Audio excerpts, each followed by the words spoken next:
Good morning, everybody. Today we're going to start the chitas of the day with the chumash of the reading of the portion of Toldos, and which we are holding on the sixth reading, Shishi, which is on chapter 27, verse 28. V'yitin lecha, we continue the story of Isaac and Jacob as Jacob brings him the food.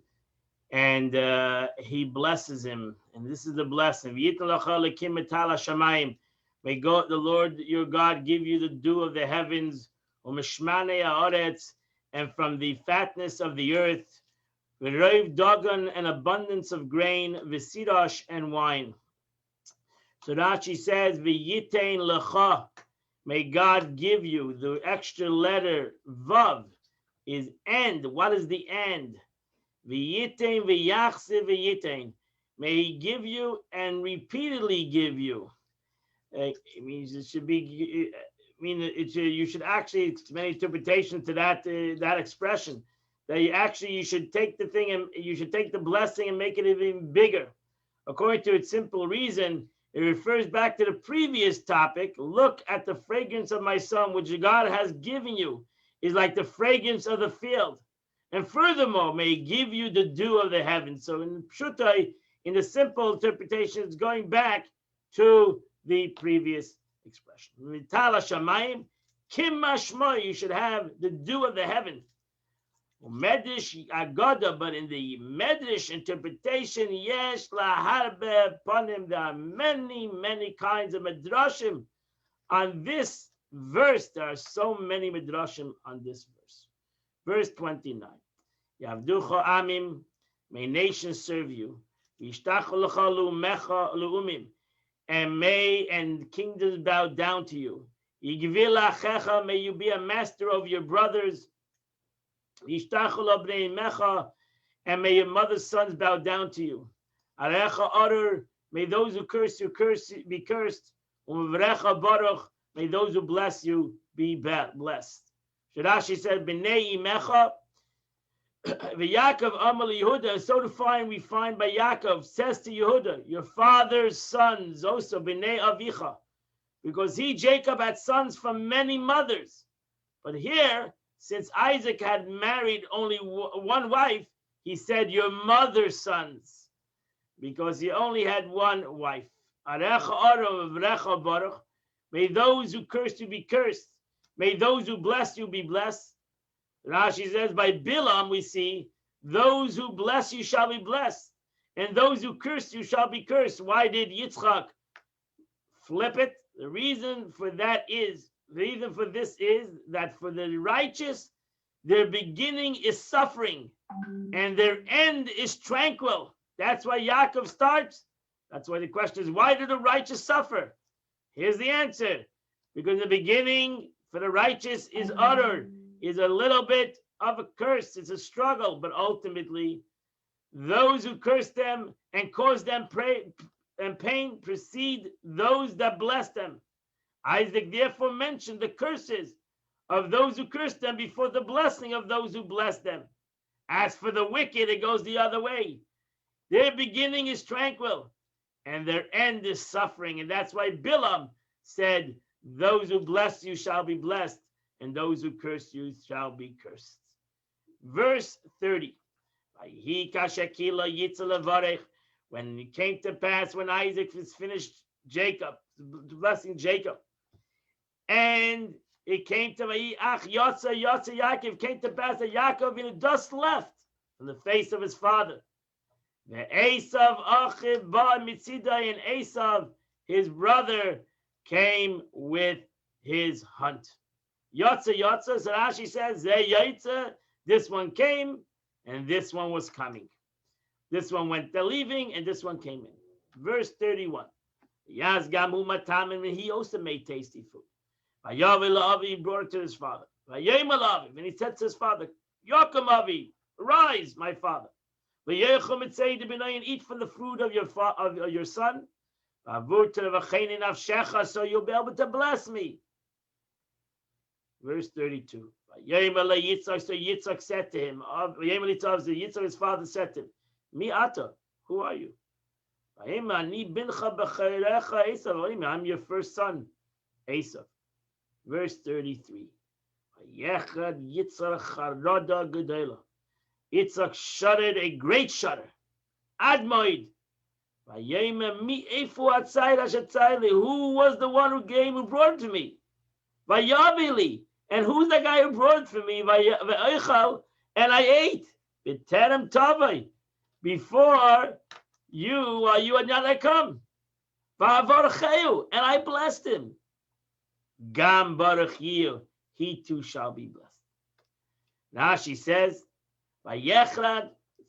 The Targum said, Va. The Targum, he was like astonished. And then the Medrash is brought down. He saw the Gehenna, he saw hell open up beneath him. Now she says, Mia, for who then? The word Ephah is an expression by itself which has many usages. The word Ephah. Another explanation, Ephah is a combination of A, where, and Phai, here. So the meaning is as follows. Who is he? And where is he who hunted the game? And I ate from everything. Any flavors I wish to taste, I tasted it. It was a wonderful meal. I just ate anything because Yitzhak could not see. So he said, every flavor I wanted to taste, I tasted. But Yitzhak already realized, and he said, Gam Baruch Yeh, may he be blessed. That you should not say that Jacob not deceived his father. He would not have received the blessing. Therefore, he concurred. Yitzchak said, may he be blessed. He said, even though, don't say that Yaakov Avinu stole it from me, I give him the blessing. I realize, I concur that it was divine providence that Yaakov should get the blessing. Verse 34. Kishmaya Esav is divrei Avi, when Esav heard the words of his father. Vayitzat Tzaka daily cried out a big cry. Umara, and a bitter cry. Admoid, extremely painful. Vayem alav, and he told to his father, Barchenu gamani, please bless me, my father. Vayem, verse 35, Vayem ba'achicha b'mir mema. Your brother came to me b'mirma, and Rashi translated that with cleverness. Vayikach b'chayrascha, and he took your blessing. Verse 36. That's why, this is the reason he had a name Yaakov. And he has already deceived me twice. He deceived me when he took my blessing, when he took my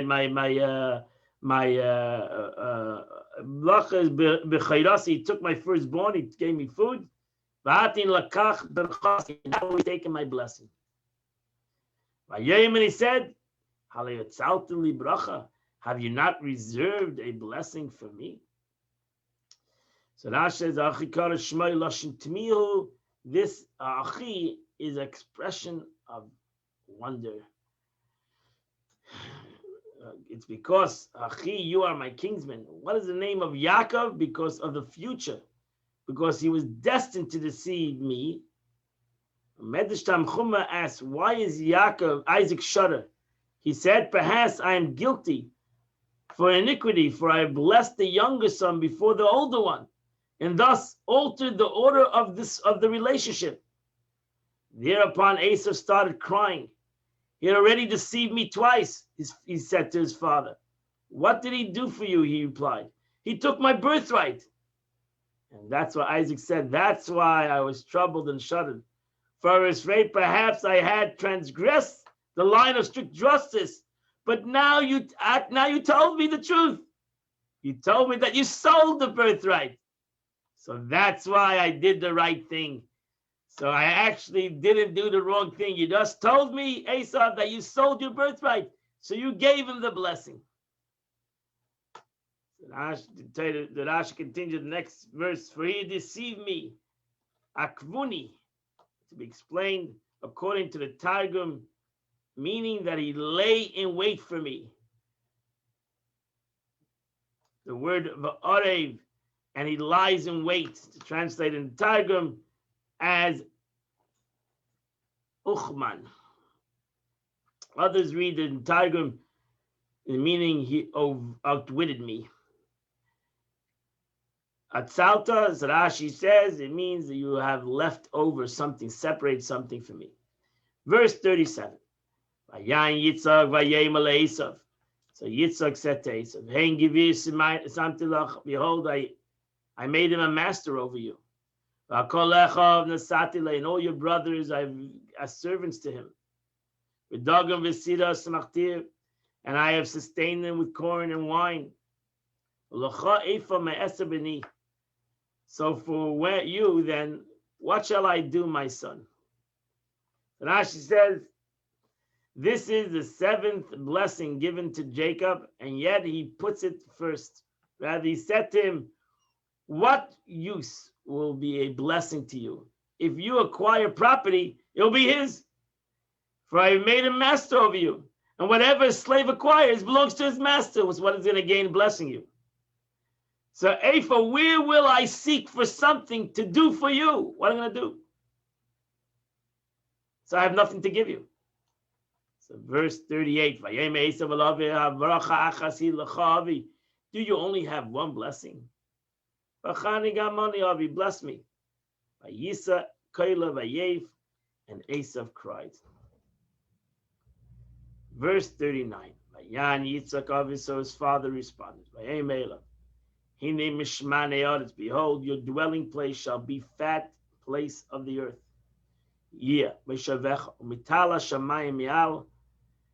And for the dew of the heaven above.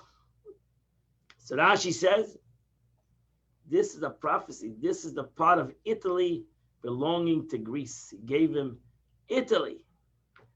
Italia shall be of Italy that belonged to Greece. He said, you're going to have that land. That's Rome. You shall live by the sword.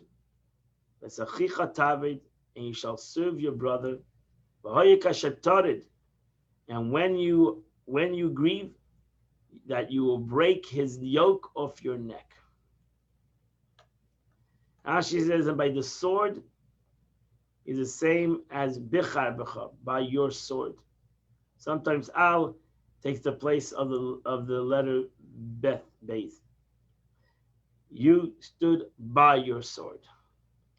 And when it will be, when you grieve, is an expression of pain, and then I lamented in my speech. When Israel will transgress the Torah, and you will have cause to grieve about the blessings he took, you will break his yoke. And therefore, it depends when the Jews will sometimes ultimately go to Galus under the yoke of Edom, which is the ancestry of Esav. Verse 41. Esav es Yaakov ala b'chayra, and Esav hated Yaakov on the blessing which his father gave him. And Esav said to his heart, days will come when the mourning of my father will draw near. My father will die one day, and after the mourning of my father, and I'll kill my brother. So now it says over here, there's apparent meaning that I should not grieve my father. I'm not going to kill him when my father's alive. And there's many medrashik on this statement. Verse 42. And Rebecca was told the words of Esav, Benoha Gadol, from her older son. So she sent Vatikra Leyaakov, she called her younger son. And she told him, Hine Esav achicha misnachen lecha lahargecha. Behold, your brother Esav regrets his relation to you and wishes to kill you. So Rashi vayagid leRivka, and Rivka was told. Who told her? She was told Beruach HaKodesh. She had divine inspiration. she was a prophet. Not Misnachem regrets his relationship. Misnachem, he regrets the brotherly relationship, to consider the other than brotherly thoughts, to behave towards you as a stranger and kill you.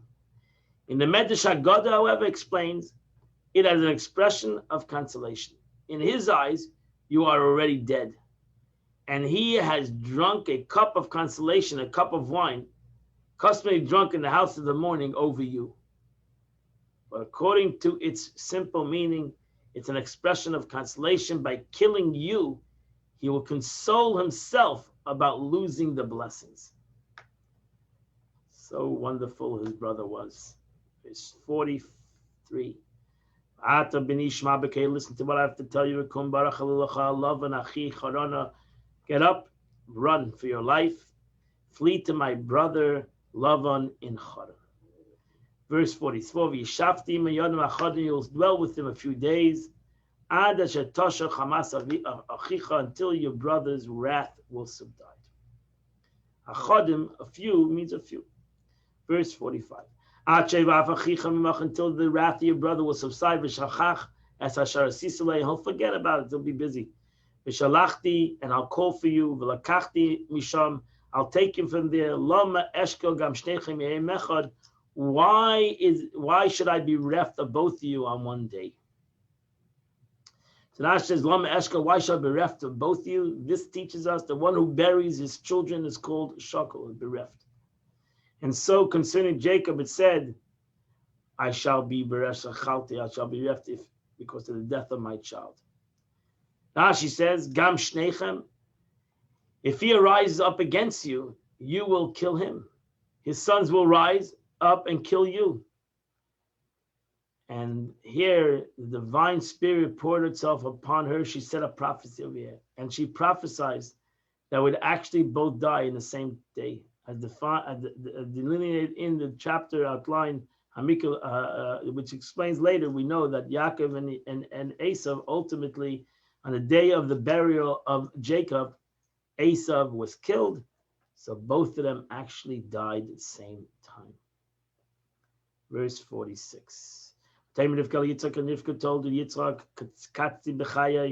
I'm disgusted with my life because of the daughters of Ches. If Yaakov is going to take from the daughters of Ches. For these people of the land, why do I need to live?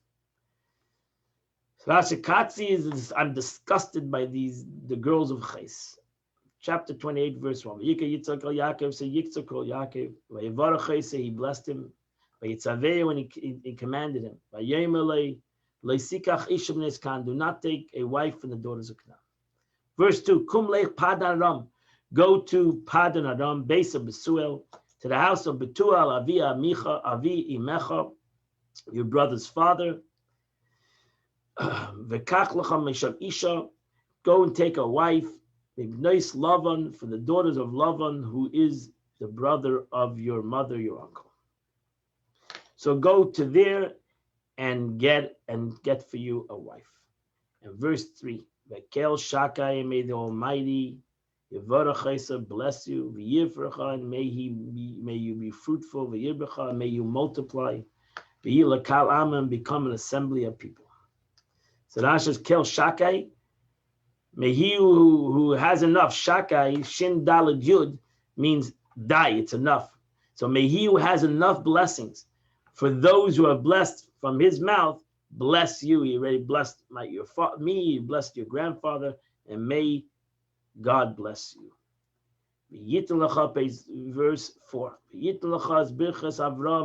And may give you the blessings of Abraham, to you and to your offsprings. You'll inherit this land, which God gave to Abraham. So that's the blessing that God gave to Abraham. The blessing that God gave to Abraham. It said, that I'm going to make you a great nation. And the nations of the world will bless themselves in your seed. May those affirmation blessings be for you. May that nations and that blessed seed emanate from you and not from anybody else. And that ends the Chumash of the day. We're going to go now to the Tanya of the day.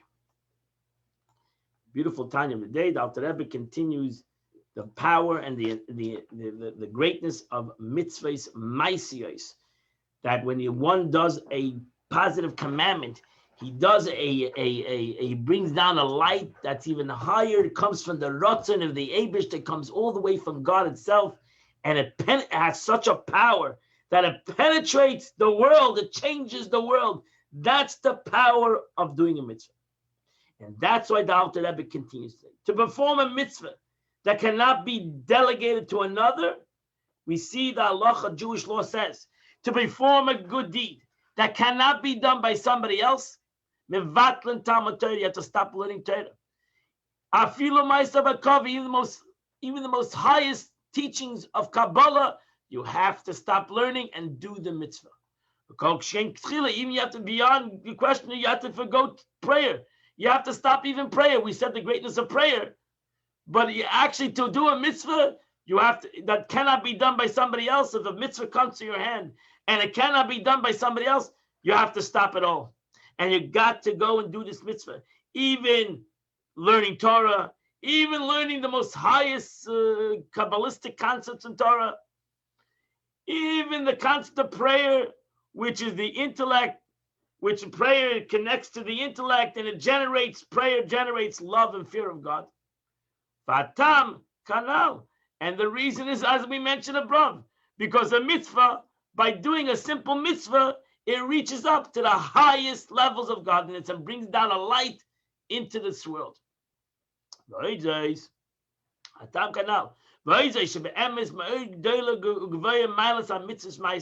In addition, indeed, the standing of particular mitzvahs and their study can transcend the standing of intellect, meaning intellect generated awe and love even.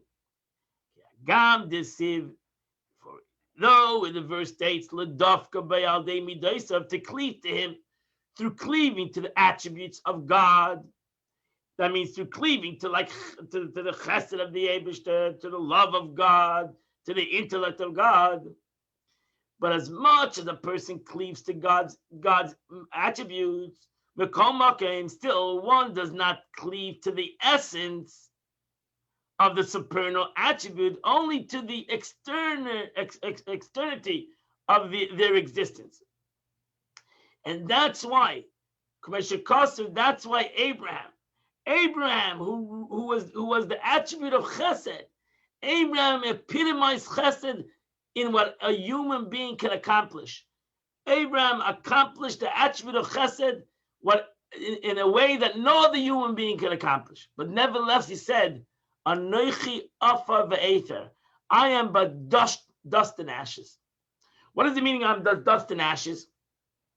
Because dust and ashes is the essence of the tree. You take a tree and then you burn it.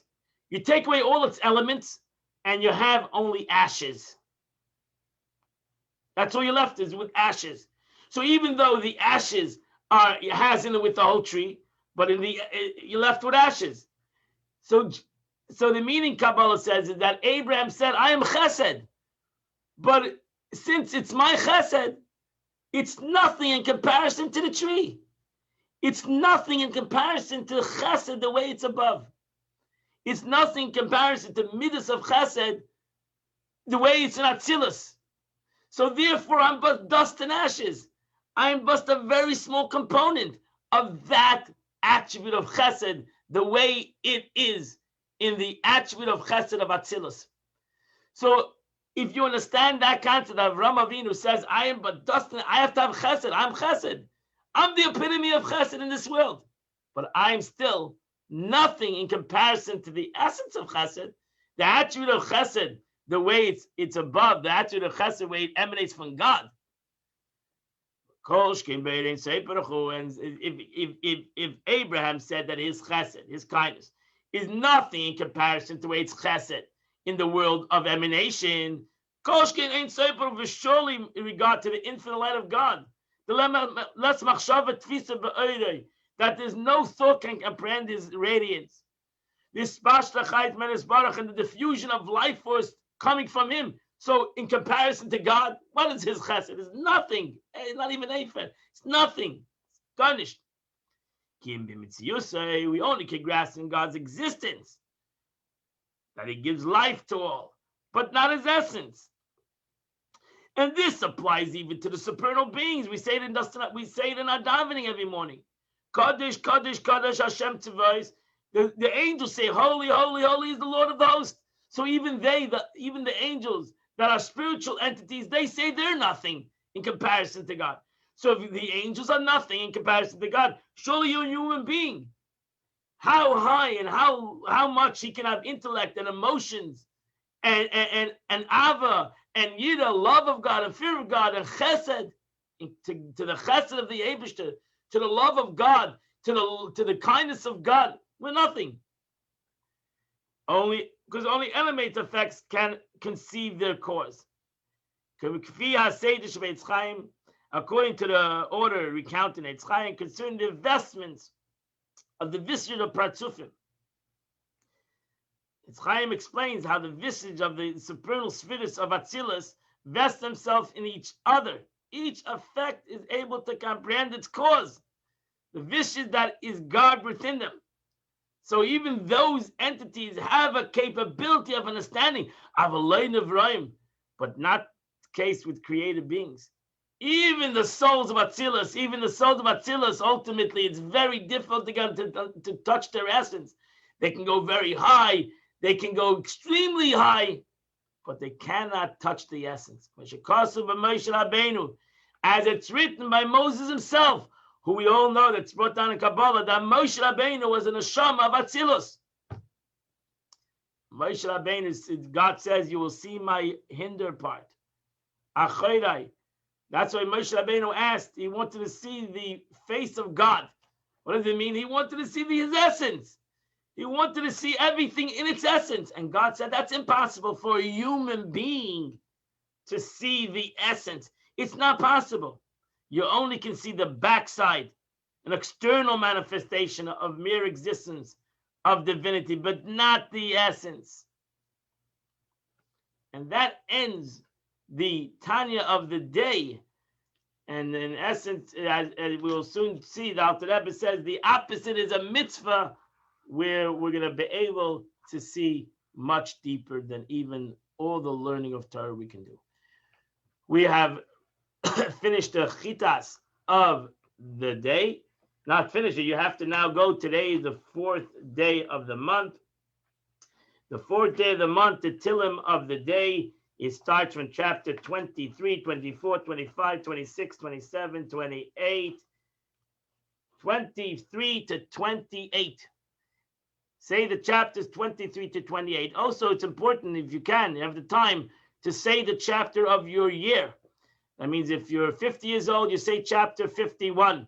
If you're 20 years old, you say chapter 21. You say the next chapter. It's also a very, very beautiful thing to do, to always say the chapter of your how old you are.